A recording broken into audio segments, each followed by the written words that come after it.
Esse vídeo é muito especial, porque ele não precisa de roteiro, não precisa de pesquisa, porque eu vou falar de mim. Eu vou responder uma pergunta que eu escuto muito nos cursos. A pergunta é por que eu fiz educação física, por que eu comecei a trabalhar com transtorno do espectro do autismo e como surgiu o esporte e inclusão. Não saia daí, confira o vídeo.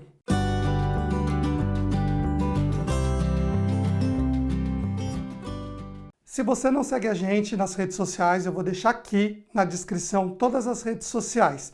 Enfim, para quem não sabe, eu fiz metade do curso da faculdade de turismo, então eu tinha 17 anos na época, e no comecinho da faculdade eu fui trabalhar no acampamento. Eu amava o que eu fazia, e eu acho que eu me divertia mais com os acampantes. E meu amigo na época, que é meu amigo até hoje, professor de educação física, o Daniel, se ele estiver me escutando, um abraço, Daniel, falava para mim na época que eu tinha tudo a ver com criança, com trabalhar com criança.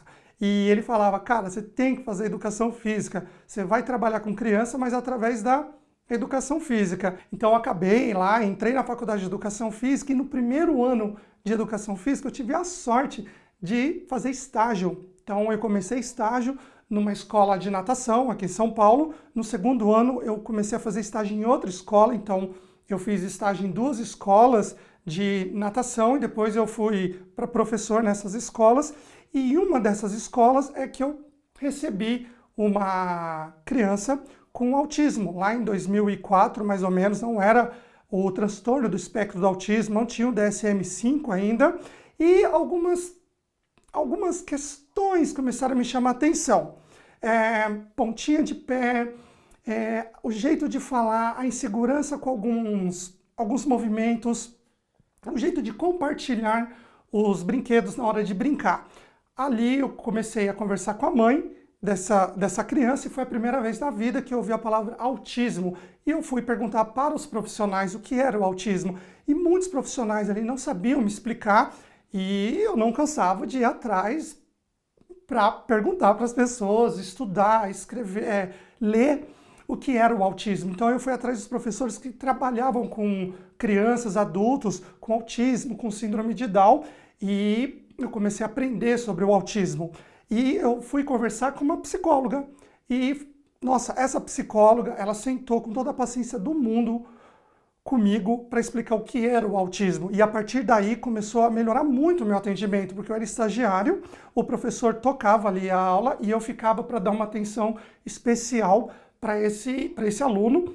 Depois disso eu comecei a atender outras famílias, eu saí das academias e essas famílias começaram a me apresentar para os profissionais, as equipes multidisciplinares, interdisciplinares. Então eu comecei a ter contato com médico, terapeuta ocupacional, fonoaudiólogo, psicomotricista, psicopedagoga, enfim, com muitos profissionais. E eu tive muita sorte de todos os profissionais me abraçarem. Eles costumavam me receber muito bem nas clínicas. Então eu comecei a aprender muito com esses profissionais. Me formei em educação física em 2007. 2014 eu me formei em direito, mas eu não exerci porque eu estava me especializando, me aprofundando no autismo. Então, nesse tempo, entre 2007 e 2014, fui para fora, tive a oportunidade de estudar, de conhecer. Aqui dentro do Brasil também, aí eu comecei a emendar as especializações. Então eu fiz a especialização de transtorno do espectro do autismo, de psicomotricidade, intervenção ABA no autismo e deficiência intelectual, fui fazer um programa de pós-graduação fora, enfim, não parei de estudar. Desde a primeira vez que eu estudei, que eu ouvi a palavra autismo até hoje, eu não parei de estudar.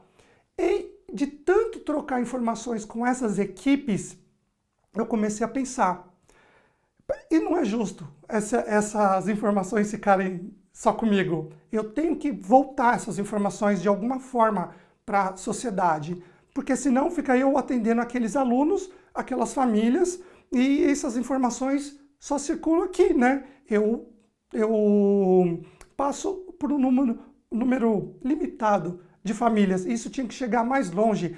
E foi aí que eu decidi fazer o blog, o site Esporte e Inclusão, e é o que é hoje, tomou uma proporção muito grande, não tem tanto tempo o Esporte e Inclusão. Então, através do Esporte e Inclusão, eu tenho a oportunidade de conversar com famílias de todas as partes do Brasil e também algumas famílias fora do Brasil, e eu espero que cresça mais ainda. Bom, eu tentei fazer um resumo aqui, agora vocês já sabem como que eu comecei a trabalhar com pessoas com autismo, como o Esporte e Inclusão cresceu, como o Esporte e Inclusão surgiu, e hoje estamos em muitas redes sociais. Pessoal, para quem não segue a gente, dê uma olhada lá no Esporte e Inclusão, siga a gente no Instagram também, e eu vejo vocês no próximo vídeo. Até mais!